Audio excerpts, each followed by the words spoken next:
Hi, this is Mashnu, and I've been searching for more examples about initiative in chess, and I must say that the more examples I see in Grandmaster games, the more I'm loving this way of looking at games. Actually, it's replaying games and looking at what happens with the initiative, and how do Grandmasters use this idea of gaining initiative and maintaining initiative.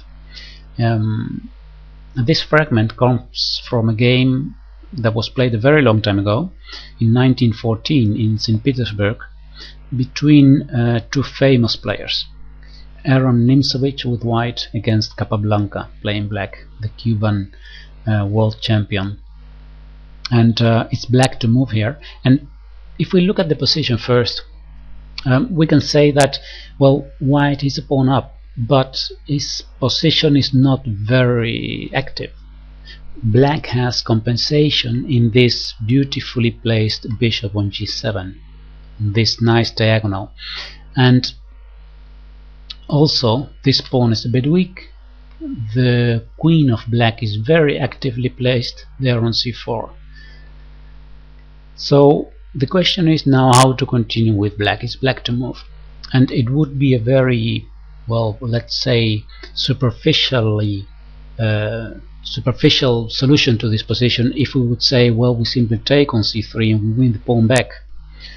Bishop takes e3, b takes e3, and then rook takes a4. But that is not what we are looking for. That's not the way grandmasters look at positions. It's not about just winning a pawn back. It's about increasing the pressure. I remember that in an interview someone asked Garry Kasparov about what is your approach when you play simultaneous exhibitions against players, amateurs, let's say around 1800, 1900 rated. And Kasparov said, well, it's actually quite simple. What I do is I keep putting more pressure and more pressure into their position, and there is always a point when they're making a mistake and collapse. And this is interesting. Increasing the pressure is a way of maintaining the initiative. Here what Capablanca did is he increased the pressure by moving his rook from e8 to b8. Rook e8 to b8. The threat is to take on b2. Rook takes b2, rook takes b2, bishop takes c3, attacking the queen and the rook. So white then must play queen to c1, and then we can take on b2, and after queen takes back on b2, white has two weak pawns, one on a4 and one on c2, and one of them, or perhaps both, will fall later. So this is quite a dangerous threat. Actually, black is threatening to weaken white's pawn structure this way and win the pawn back, of course, at the same time. So to prevent this, Nimzowitsch played queen to e3, so moving the queen out of this square d2 where it would be attacked by the bishop after he takes on c3. Now here again black did not take on c3 and win the pawn back. Now what he did was rook to b4. Why rook to b4? Well, it actually has an even bigger threat. He threats to place his bishop on d4, pinning the queen. So then the only way, the only option not to lose the queen would be for Nimzowitsch to play rook takes d4 and lose the exchange. So of course he didn't want to allow this, so we see already that it's black now attacking and white reacting. So the initiative is in black's hands. Now to prevent this idea of bishop to d4, he played queen to g5. So one more time he places his queen and he moves it out of this diagonal. The queen on g5 could be useful if white can try to attack with h4, h5 perhaps, but he doesn't really have time for this. Now first Capablanca played an in-between move, a check on d4. Now the king went to h1, and again he increased the pressure even more, this time by placing his rook from a8 on b8. So rook b8 was played, threatening to take on b2 and then on c3. At this point we see something interesting. Nimzowitsch realizes that if he stays playing passively, defending, then he will, well, his position will be worse and worse. So what he does is he sacrifices some material to try to gain the initiative back. It doesn't work completely, but it is instructive to see what he is trying. He played now rook takes d4, sacrificing the exchange, and after queen takes, then he activates his least active piece, the rook on b1. He places a rook b1 to d1, attacking the queen on d4. So we can say that now the initiative has switched. It's now white, the one with the action, and black with the reactions. So this queen is attacked, it went to c4. And now he played h2, h4, trying to create a threat on the king's side, trying to attack. But actually this attack is too slow.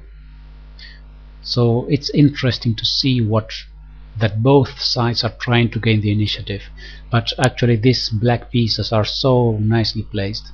Black simply took here on b2, and now there is a threat to take on c3, so white needed to defend, queen to d2, to defend this knight on c3.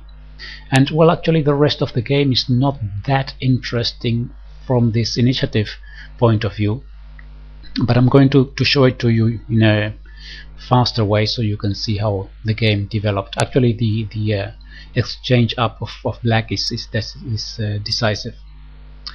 Queen to c5 was played now, controlling the h5 square and controlling the a5 square as well. Rook to e1, trying to advance the e-pawn. Queen h5, attacking h4. Now white has a problem. If he plays g3, then f3 falls. And if he plays queen to f2 to defend the h4 pawn, then there is this beautiful move, rook takes c2. Queen takes e2. Queen takes h4, attacking the king and the rook at the same time. So after the king moves, then queen takes e1 check, and everything is well, actually over. Let's return to the game. It's a nice combination there, nice tactic. So rook to a1 was played by Nimzowitsch. He simply gives this h-pawn and puts all his hope in this a-pawn, this passed a-pawn. Queen takes h4, king g1, now queen h5, with the idea of going to a5 back. So white plays a5, rook a8 now to block this a-pawn. a6, queen to c5 check, king h1, queen c4, threatening to take the pawn on a6, so a7 is played, and then the queen goes back to c5, again threatening to take this pawn. So now what white does, well, it's more or less a desperate idea to play e5, giving one more pawn, and the idea is to activate his pieces. He wants to go with his knight to e4 and then attack the queen and try to give a check there, perhaps in combination with queen h6. Well, it's worth trying, of course, but Capablanca calculated the different variations and saw that he could safely take here on e5. Now the game continued with rook to a4, with the idea like rook to h4 and then queen to h6, trying to build up some kind of attack, but Capablanca gave a check now on h5, controlling all these important squares. the king went back, and here comes, well, a bit of a strange move perhaps, but you will understand it if I tell you that this is move 39, so only one move from the time control. So he plays queen to c5 check, just one more check to reach the time control. King goes to h2, and now Capablanca plays d5, advancing this pawn. Rook h4 as planned, and now black took this pawn on a7. Well, what else to do for white? Actually, this was the end of the game. White resigned after moving his knight to d1. So after knight to d1 he resigned. Let's see, queen to h6. That would be, let's say, the way to try to attack here. The problem is that there is not really a mate threat, so black can take the knight on c3. Queen takes c3. If white takes on h7, then king f8. And now there is no checkmate. Giving check on h4 on h8 is not possible because of queen takes h8, and then everything is over. And a check here doesn't lead to checkmate. Simply the queen in between, and it's all over. So, well, I think this is a nice illustration of this idea of initiative. We see how Capablanca uses the idea of increasing pressure to maintain the initiative, not going for a fast win of a pawn, but going for the control over the whole board, control over the whole position. And remember that answer of Kasparov when he was asked what his way of playing was against amateur players in simultaneous exhibitions. He said, I increase the position, and at some point they always collapse. Alright, thanks for watching. I hope you liked this video, and I'll see you next time.